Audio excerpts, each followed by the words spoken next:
సుమన్ టీవీలో మీ business promotions కోసం ఈ కింది నెంబర్ను సంప్రదించగలరు.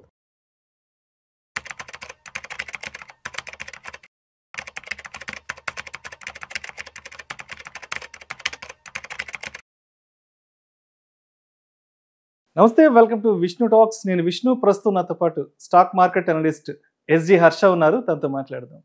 నమస్తే హర్ష. నమస్తే. Welcome to Vishnu talks. Thank you. And ముందుగా మీకు దీపావళి పర్వదిన శుభాకాంక్షలు. థ్యాంక్స్ అలాట్ అండి. మీకు కూడా దీపావళి శుభాకాంక్షలు. Thank you so much Harsha. So Harsha, ఈ వీడియోలో కాస్త డీటెయిల్గా ముహూర్త ట్రేడింగ్ గురించి మాట్లాడుకుందాం. షూర్. సో అసలు ముహూర్త ట్రేడింగ్ అంటే ఏంటి? ఈ ముహూర్త ట్రేడింగ్ అనే కాన్సెప్ట్ ఎప్పటి నుంచి తీసుకొచ్చారు? అండ్ ఈ ముహూర్త ట్రేడింగ్లో హర్ష అసలు ఎప్పటి నుంచి పార్టిసిపేట్ చేస్తున్నారు? అండ్ మీ స్టైల్ ఆఫ్ ముహూర్త ట్రేడింగ్ ఎలా ఉంటుంది? అండ్ మీ స్టాక్ సెలెక్షన్ ఎలా ఉంటుంది పర్టికులర్గా ముహూర్త ట్రేడింగ్ అప్పుడు? యా, ముహూర్త ట్రేడింగ్ అనేది చాలా ఆస్పిషియస్గా చూస్తారండి మొత్తం మార్కెట్లో ఉండే వాళ్ళందరూ కూడా. దీని బ్యాక్గ్రౌండ్ మనం అర్థం చేసుకోవాలని చూస్తే, ఫస్ట్ ఆఫ్ ఆల్ అసలు విక్రమ్ క్యాలెండర్ అంటే ఏంటి, విక్రమ్ సంవత్ అనే సంవత్సరం ఫస్ట్ అర్థం చేసుకోవాలి.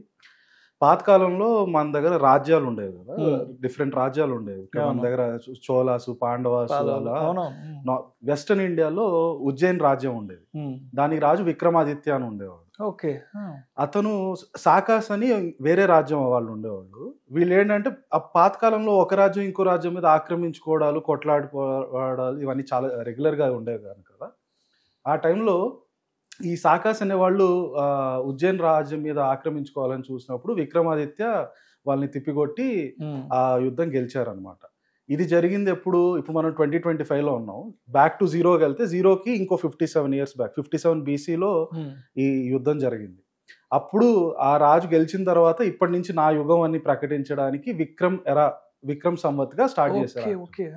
సో వాళ్ళ రాజ్యంలో ఉండే వాళ్ళకి అక్కడి నుంచి ఫస్ట్ సంవత్సరం స్టార్ట్, విక్రమనామ సంవత్సరం అన్నట్లుగా. ఎగ్జాక్ట్లీ. మనం మామూలుగా ఫాలో అయ్యే నార్మల్ క్యాలెండర్ వచ్చి గ్రెగోరియన్ క్యాలెండర్ అంటాం.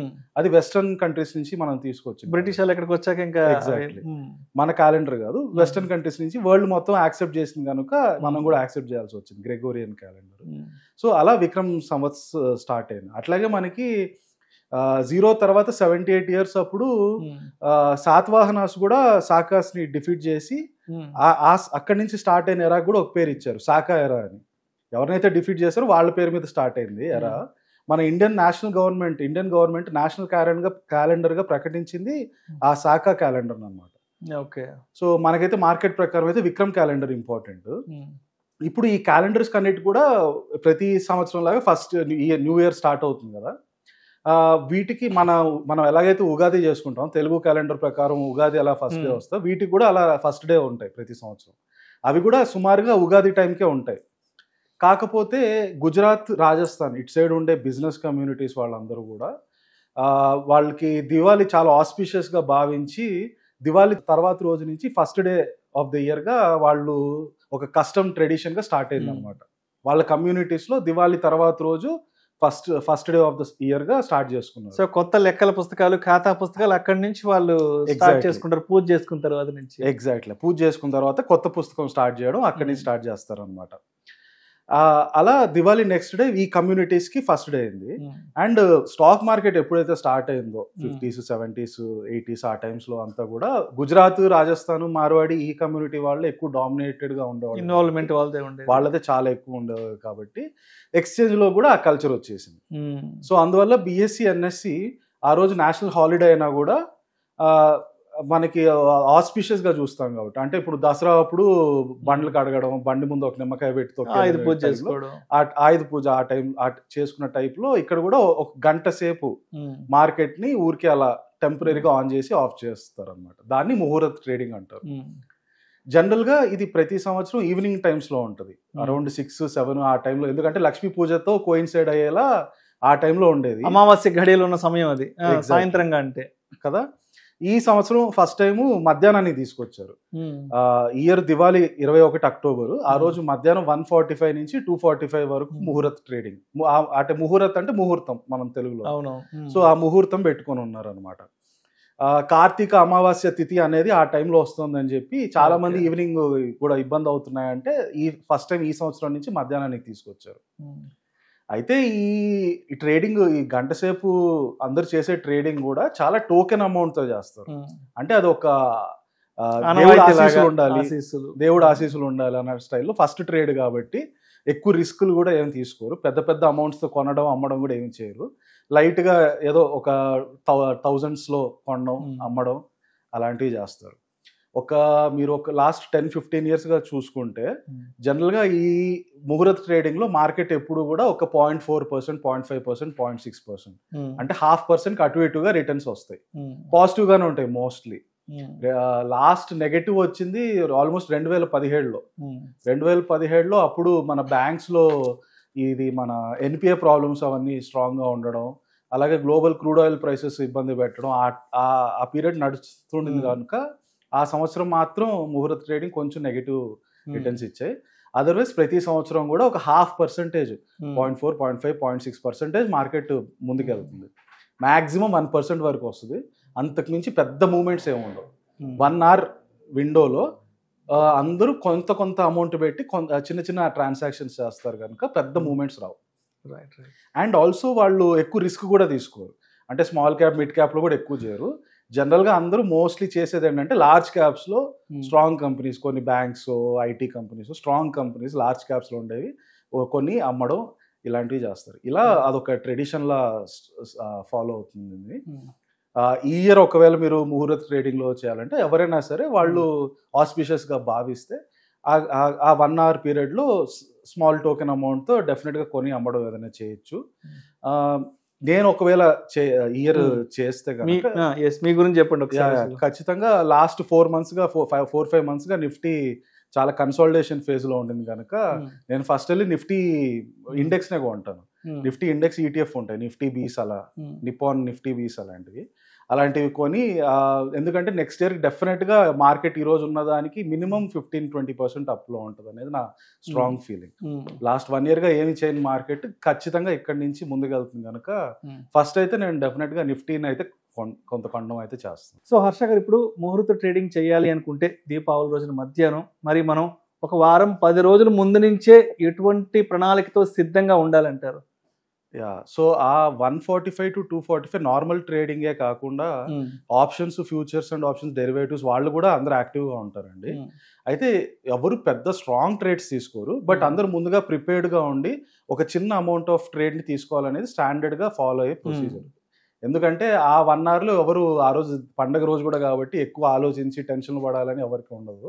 సో ముందుగానే దాన్ని ప్రాపర్గా ప్రిపేర్ అయ్యి మీరు లార్జ్ క్యాప్స్లో మీకు నచ్చిన ఒక 2-3 స్టాక్స్ని సెలెక్ట్ చేసుకొని ఆ స్టాక్స్ ఎస్పెషలీ ఇప్పుడు Q2 రిజల్ట్ సీజన్ స్టార్ట్ అయింది కనుక ఈ సీజన్లో బాగా వస్తున్న రిజల్ట్స్, వచ్చే వారంలో కూడా వచ్చే రిజల్ట్స్లో ఏ కంపెనీస్ అయితే రిజల్ట్స్ బాగా వస్తున్నాయో అవి మాత్రం నోట్ చేసుకొని వాటిలో టోకెన్ అమౌంట్ పెట్టి ఎక్కడ కొనాలి, ఎక్కడ అమ్మాలి, ఒకవేళ అమ్మాలన్న మీరు అనుకుంటే ముందుగానే ఫిక్స్ చేసుకొని, అండ్ ఆల్సో మీరు దీంట్లో గుర్తుపెట్టుకోవాల్సింది ఏంటంటే మీ బ్రోకరేజ్ అకౌంట్లో ముందుగానే డబ్బులు వేసి పెట్టుకోవాలి, అమౌంట్ లోడ్ చేసి పెట్టుకోవాలి మన బ్యాంక్ అకౌంట్ నుంచి.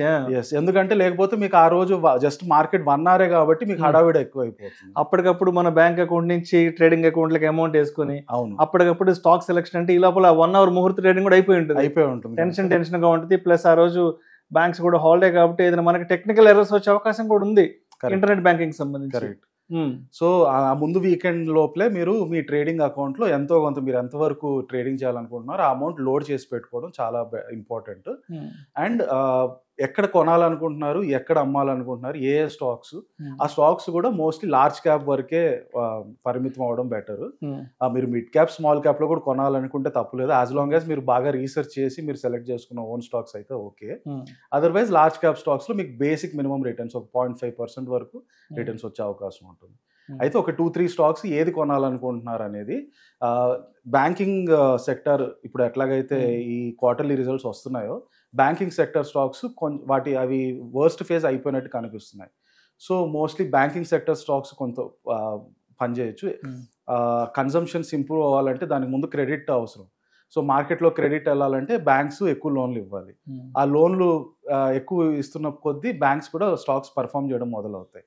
సో బ్యాంకింగ్ సెక్టర్ మీద లార్జ్ క్యాప్లో బ్యాంకింగ్ సెక్టర్ మీద ఫోకస్ చేయడం బెటర్ అనేది నా ఉద్దేశం.